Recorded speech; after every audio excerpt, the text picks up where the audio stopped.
sweet loves, welcome to the Heroines Path podcast, a sacred space for awakening women wishing to transcend limitations, blaze their own trail, and return to divine wholeness. I'm Cece, healing priestess, transformation mentor, and spiritual coach, and I'll be your guide as we go on this quest of reclamation, activation, and ascension. Together we'll dive into heart-centered wisdom, mystical stories, illuminating tools, and masculine-feminine dynamics across the areas of life, love, and business. See this podcast as part of a soulful new pilgrimage, a journey to meet your highest self. Remember, you're a self-leading queen, and no one knows you better than you, so receive what your soul needs and leave the rest. Heroine, it's time to forget who you've been taught to be and become all that you were born to be. Let's take one another by the hand. Together, we rise.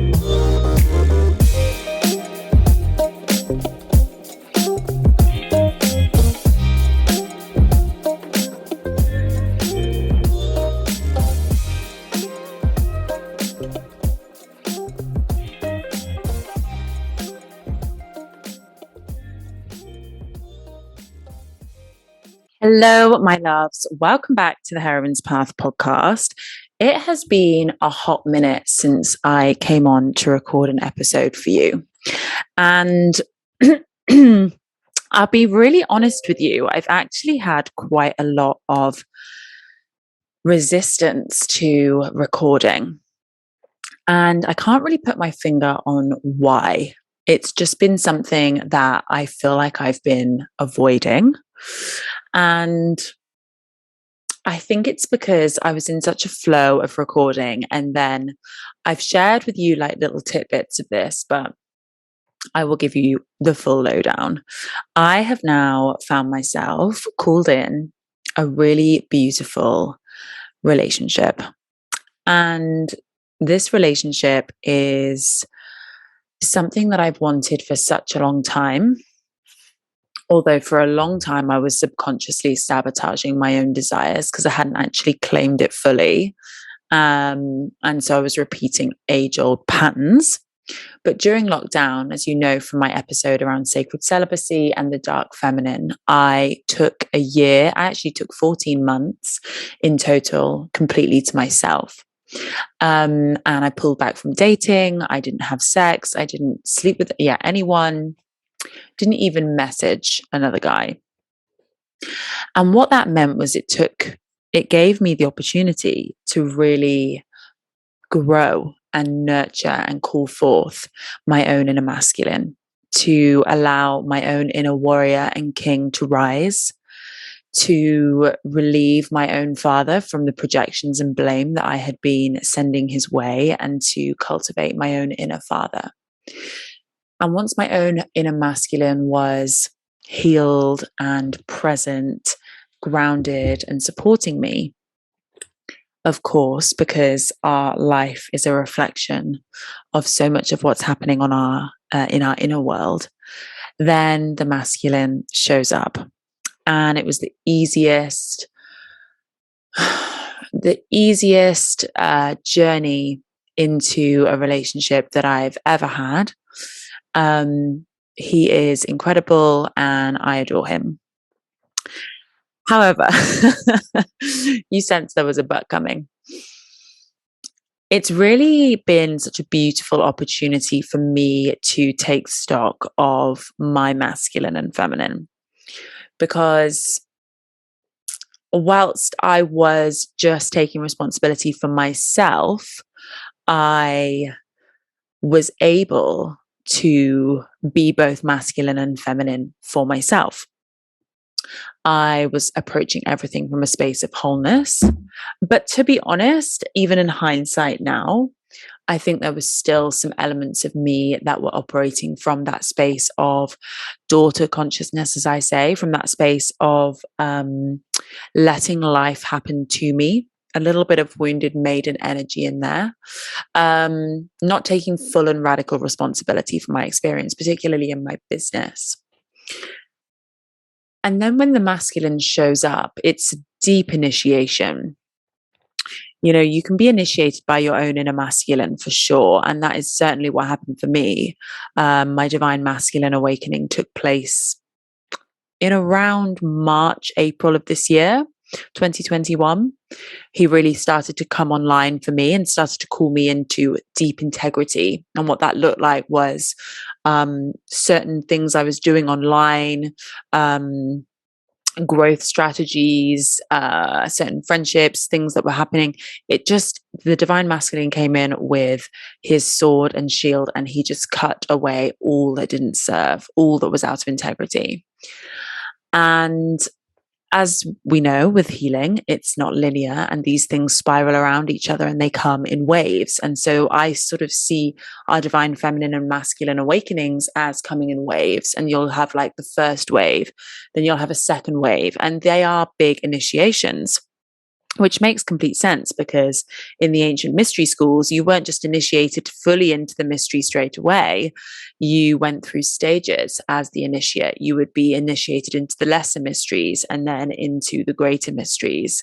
And you built it up. And this took years for people to make their way through all of the initiation journeys. So, yeah, I really see my own life as a series of initiations. And the initiation that arrived as I sunk deeper and deeper into this relationship was an outsourcing of my masculine to him. I really projected my masculine onto him, because he is actually he really is a vessel for the divine masculine. He wouldn't use that language and he wouldn't call himself that, but I recognize it and I know it when I see it. And I know that I was calling that in. And so, like Abraham Hicks always says, you know it when you see it.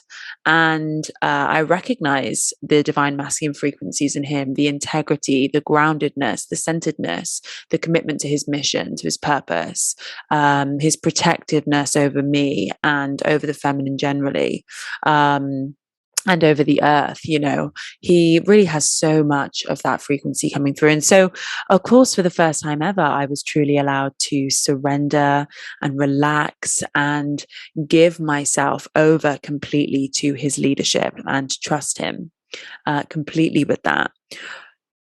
And then what happened was, I sort of came out of our little love bubble that we had, because we went on holiday together to Portugal for a week, which was amazing. And then I came out of that little love bubble, and I was really surprised, actually, at how difficult it was to get back into the swing of things with my business. I was quite shocked, actually, at what was running through my mind at the time. Was these feelings of, have I just been doing this as a way to kill time whilst I wait for the relationship to show up? Do I need the business now that I've got this relationship? Is the relationship going to give me all the validation and stimulation I need? Actually, do I want to just devote to him and support him, and my business is going to take me away from that? And so I had this conflict as well.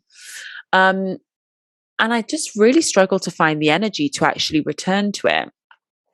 Now, having said that, I've had my most successful quarter in my business ever. So I definitely think there's something to be said for, and the reason I'm sort of talking about this slowly and in a sort of hesitant way is because I'm taking you on this journey with me. I could have resisted and thought, oh, you know what, I won't record any podcasts until the new year. But I was like, you know what, just show up imperfectly and just share where you're at, and somebody will resonate with it, and it will be powerful for one person at the least. And to be honest, I did post about this on my Instagram, and a lot of you commented saying that you were really appreciative to see me talk so openly about this imbalance that we feel when the masculine shows up and we just want to melt into that mushy, devoted space. And actually, I love my business. I care deeply about it, but it was really an initiation into a new chapter, a new age of my business. And I was reading a book the other day called She by Robert A. Johnson. It's all about the myth, Psyche, and Eros, which is actually my favorite myth. And it's about understanding the feminine psychology. And he talks in there about how when the maiden gets married, when the feminine gets married, or when the masculine shows up, let's say, it doesn't necessarily have to be marriage in this modern day and age, but when the maiden is initiated by the masculine, she obviously is initiated into woman consciousness, into the mother archetype, into the wife archetype, into full womanhood. You would hope, if she's being initiated by somebody who's in their divine masculine, she's being initiated by boys who are still in boy consciousness, teenage boy consciousness, which most of the planet is, then it's going to be an initiation into waking her up to her own true power. And again, death to the maiden. So what he was saying was, when the feminine is initiated by the masculine, when the masculine shows up, and in the myth, Eros is this initiator for Psyche, the Greek mortal woman who eventually ascended into goddess status, but only through integrating her own inner masculine through a series of tasks set for her by Aphrodite, who was Eros' mother. Now that's a story for another day. Although, actually, maybe I should tell you the story. This podcast is about mystical stories, after all. So Psyche is a mortal woman who is so beautiful, more beautiful than Aphrodite, and Aphrodite catches wind of the fact that the mortal Greek people are now chasing after Psyche, so much so that they have stopped worshipping at Aphrodite's temples. They've stopped sending sacred offerings there. They've stopped lighting the fires. Her temples are dark and cold and drafty. And so she flies into a jealous rage, and she tells her son Eros. Now, Eros is the name for erotic love, romantic love. It's where it comes from. Interestingly so, encapsulated in a masculine archetype here. And I think that's really beautiful, actually, that we get to witness the feminine principle as it shows up in the masculine. And she tells him to take Psyche up to a mountaintop and marry her off to death. Now, this is super symbolic and relates to what I was talking about, because when the masculine shows up, we go through a really interesting period, actually, where the maiden in us has to die. And so whilst we fall in love, we're also falling in death, or rising in death, you could actually, perhaps would be a better fit. And it's a really scary and confusing time, because you're receiving and creating everything you've wanted, and yet you also lose a sense of yourself. You lose parts of yourself that have been a security blanket, or been a structure, been a comfort or a source of security or support to you. And actually what's happening is the maiden in you is dying. And that feels really scary, because when the maiden dies, there's no one to blame. There's no one to outsource responsibility to. And I loved it when I read about that in the book, about, and what happens is then Eros pricks his own finger on, Eros is basically the what's the word? The pre-version of what we now think of as Cupid, right? But we won't even talk about Cupid, because it's been reduced to like some odd baby, which goes on cards for Valentine's Day. So we won't talk about Cupid. Eros pricks his finger on one of his own arrows and falls in love with Psyche. And so he takes her off to the paradise island, to his paradise island, where he tells her that she can have anything she wants as long as she doesn't look at him. He'll only visit her by night, and she isn't allowed to look at him. She isn't allowed to know him. Now, this is a beautiful symbol for the types of relationships we get in before we're initiated truly into our own divine masculine, by the masculine or from within. It can be either, but generally there'll be, both will happen at different times. It's not to say that one is always going to come before the other, but you will have your own divine masculine initiation within, and you will be initiated by the masculine in somebody else, usually in a romantic partner. Again, just to remind everyone, this is nothing to do with gender. This is to do with the masculine and feminine frequencies that show up in all genders and all expressions of human being. So she agrees. And so she lives in paradise, but she lives in paradise in a state of unconsciousness because she follows his rules and she doesn't look at him. And she accepts that he's only going to visit by night. She's only receiving half of the full depth of experience that she could be having. Now, long story short, her sisters arrive and they convince her to look at him.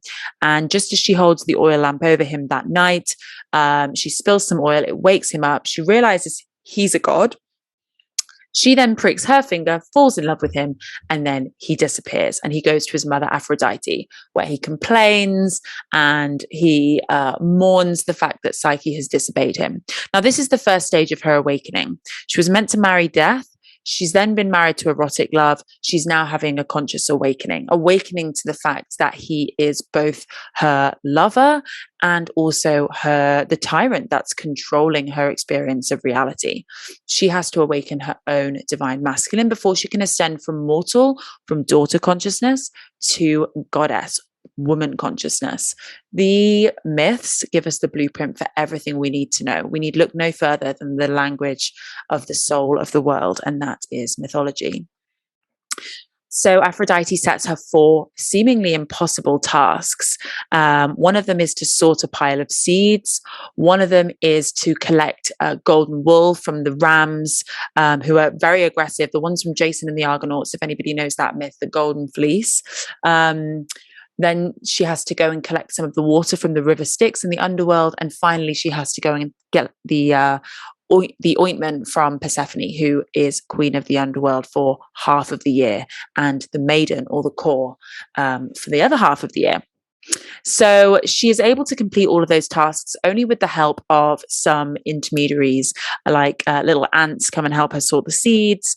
The rushes give her the information about how to collect the golden wool.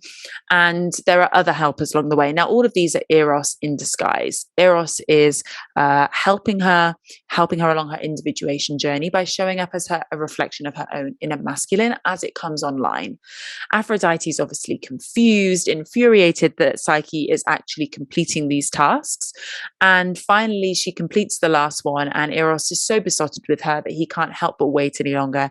He comes down, he's reunited with her, and he takes her off to Mount Olympus, where she becomes a goddess, and she gives birth to a daughter, and the daughter is called something along the lines of Hedonia. Or something, or hedonia, I think it is. And that's where we get the word hedonism from. And really what that means is pleasure.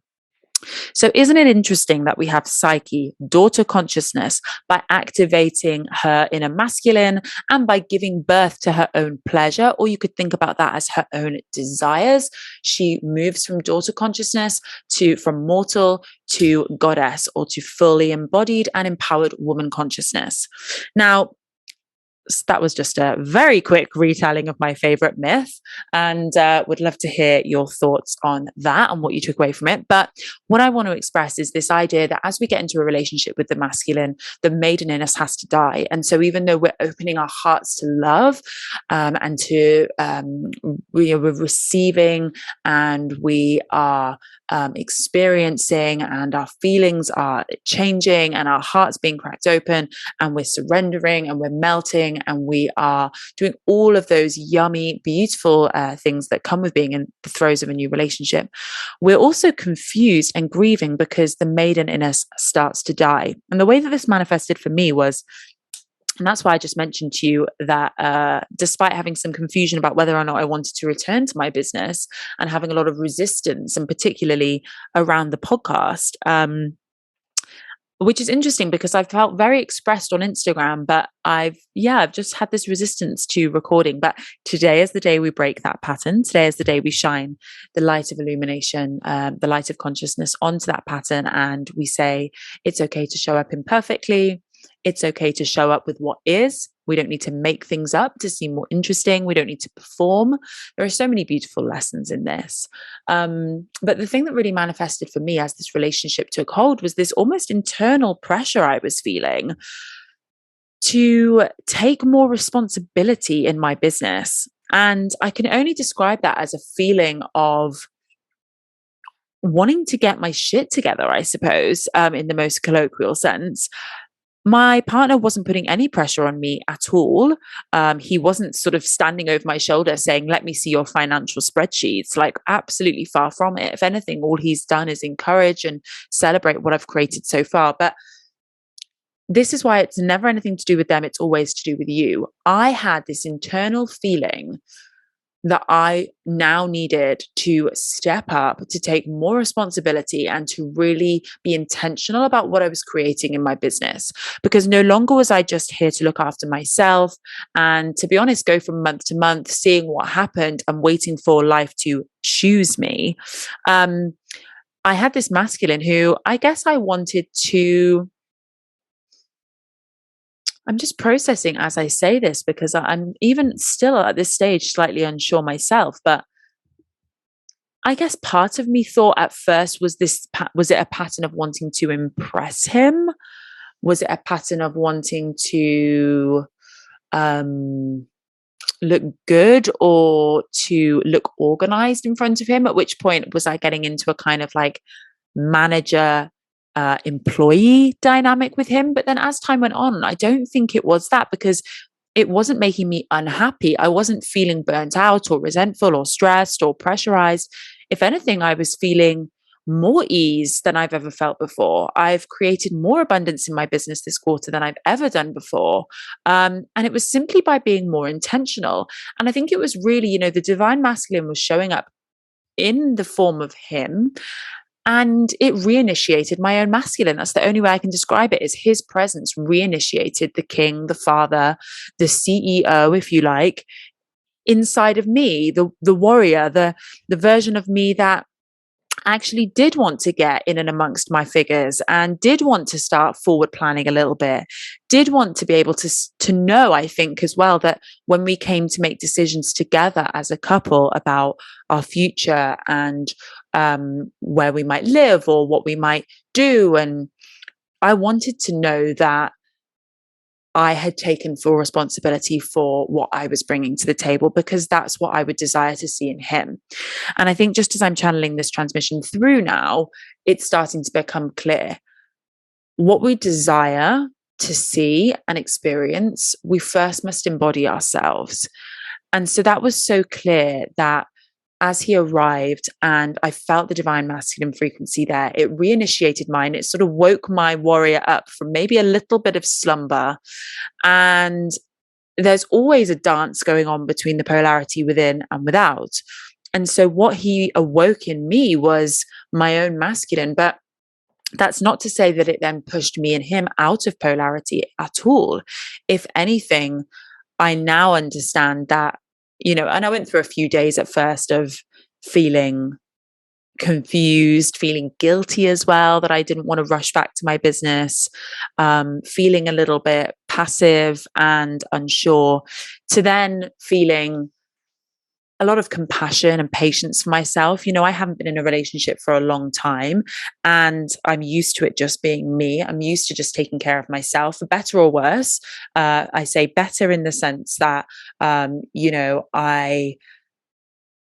able to put plans in place, to put structure in place for myself, to take care of myself emotionally, physically, mentally.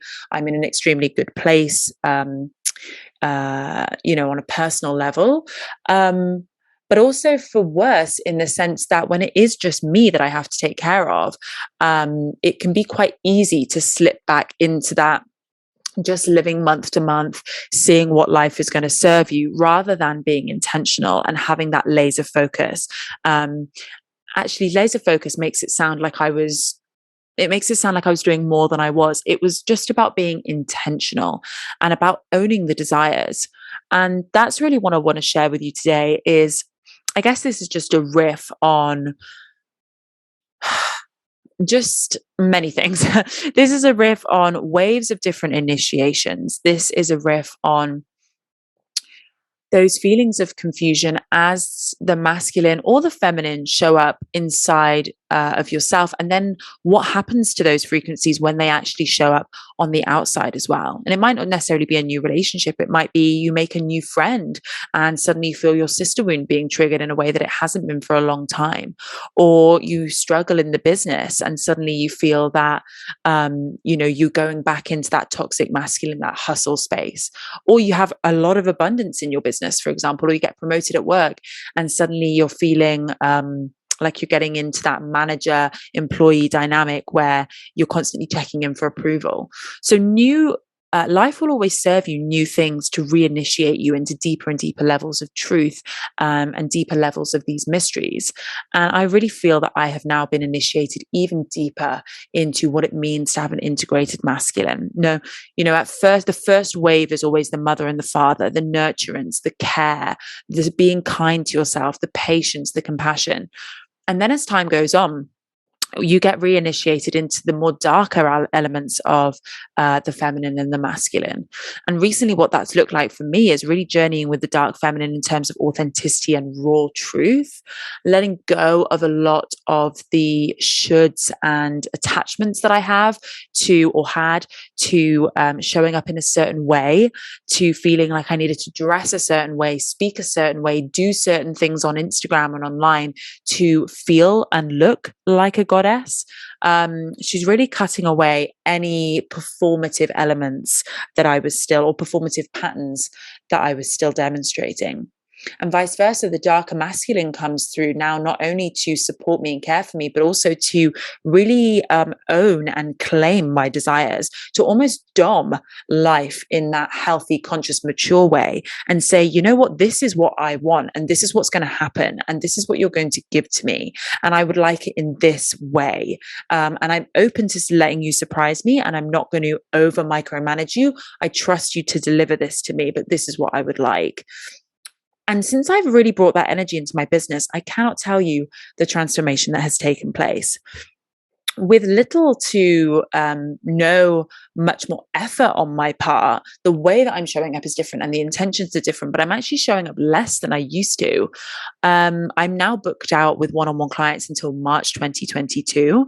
If you do desire a one-on-one space, by the way, I am taking deposits to secure spaces going forward. So I have one space available from March, and then it'll be looking at April start date. So do DM me on Instagram at Coach by CC if that's something that you're interested in, and you'd like to claim that. You'd like to dom life by letting it know what you desire and really allowing yourself to relish in the security of knowing you've got it all booked in.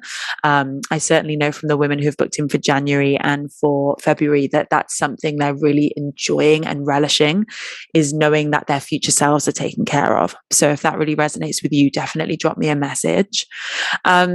And also being very intentional about growing my membership space. And I've had 9 new members join since the beginning of December. And I'm running a promotion right now where you get to join for £10 discount. So it's $44.44 a month rather than $55.55 a month. You can join annually for even more savings. So usually it's $555 for the year, but at the minute it's $333. And you also then get access to my bundle of 7 feminine archetype rituals, the Feminine Alchemist. And you get access to that for free as part of the December bundle. So there are some beautiful things happening in the business right now. And the word that's coming through for me is refinement. Refining the way that I show up, refining my masculine focus, and really distilling and pouring the energy into just a couple of things that really light me up and that I feel I want to devote to. And again, refining my feminine in that way. Where do I want to pour my devotion? What do I want to focus on? And dancing between that discipline and that devotion that comes from the integrated masculine femme. Making sure that I am not doing anything that is out of alignment for the way that I know that I work best, refining my back office structure. So refining my financial planning, refining my systems, refining the way that I work with my assistant. There are so many pieces that I'm refining right now, refining my message, my voice. And I truly do believe that really this time that I've spent away from the podcast at least has been so needed in terms of the initiation that I'm currently moving through and the waves of the darker feminine and masculine that are coming online for me. really cutting and burning away all that doesn't serve, in terms of, like I say, that performative element that I was still that was still manifesting in certain parts of my life. What else? Yeah, just that, just any last remnants of daughter consciousness, any last remnants of the waiting to be chosen. And really what I keep coming back to is I choose, and I'm always choosing. So I would love for you guys to contemplate that and see what is revealed to you as you sit with that phrase, I choose, and I'm always choosing. So that's really it for today's episode. I just wanted to come on and check in, riff with you a little bit on this idea of initiations, of I guess, yeah, just have a bit of a confession time with you and see if anybody feels the same around something new shows up in your life and it throws everything else into a disarray a little bit. And it's just like, how can you hold yourself through that chaos? Because that chaos only really lasted for a few days before I was able to recenter myself and say, you know what, this isn't that there's anything wrong with me. It's not that I don't care about my business or this podcast or my membership or anything. It's about the fact that I'm a woman with a deep, vast feminine soul.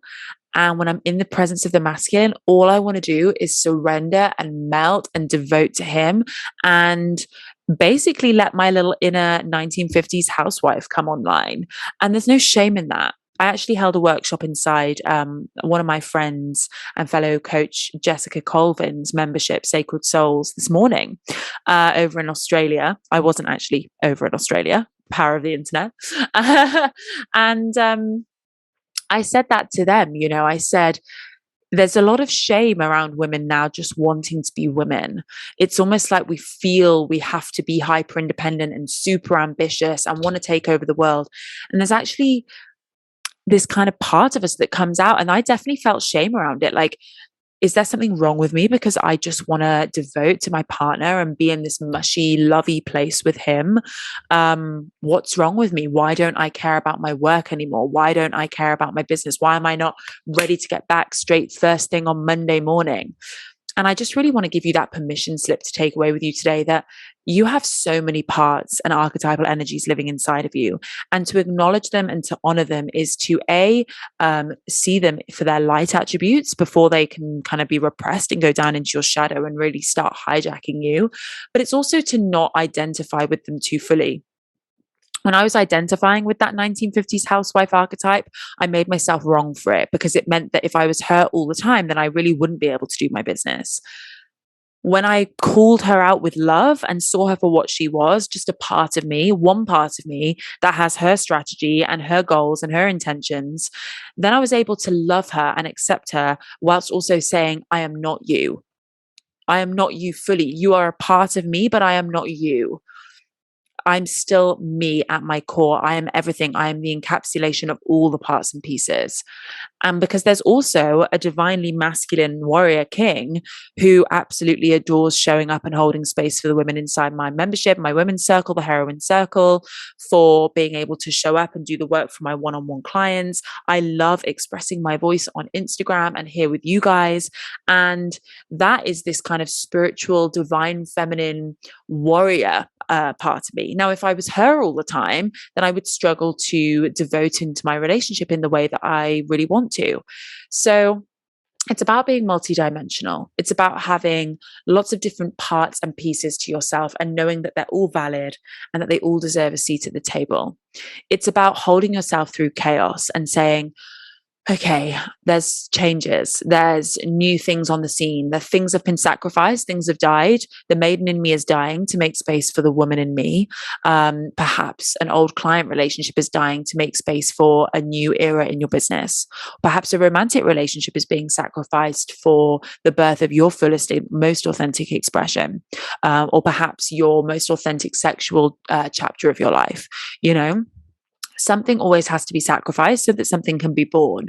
And so whilst we welcome in these new experiences and the love and the light and the happiness and the joy and the safety and the yumminess that they bring into our lives, we also need to accept that with that light always comes the darkness. With that new beauty always comes that destructive chaos. And that's because while something's being born, something's being sacrificed. And so it's about knowing that you'll always be holding space for both, and that it's about the duality. And it's always about the duality. And it's always all about you and what you have space to hold. And can you allow things to die? Can you allow those pieces to be sacrificed so that what wants to be birthed can be birthed? And that really moves you into mother consciousness, where you know that you're birthing your reality at all times and killing off what needs to be killed off so that new life can be born. So I want to leave you with that. Let me know your thoughts as always. DM me on Instagram, either at Coach by Cece or at the Heroines Path podcast.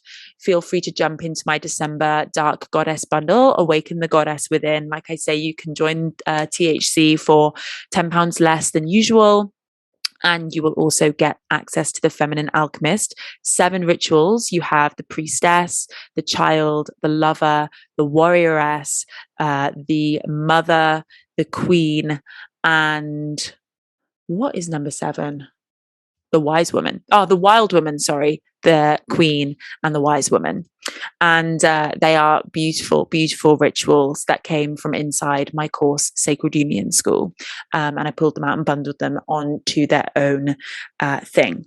So you can jump in and receive all of those for free. And they run anywhere from 20 minutes to over an hour. So it's really beautiful and expansive content. It's not just a small ebook or something, you know, this is a really incredible bonus that I would love for you to be able to benefit from. So if you feel that call, as I say, we've had 9 new members already. That brings our membership total up to near 30 now. Super exciting. I am holding a really focused intention for 50 members. So if you want to be one of those members, then please do jump inside. DM me on Instagram for the link to that special offer. That's the only way you can get it, is through DMing me. So make sure you do that. And like I say, also just drawing your attention to the 2022 calendar for one-on-ones, one space for March. If that has your name on it, then please do DM me as well. There is an application process, but I will guide you through that once you've reached out via the DMs.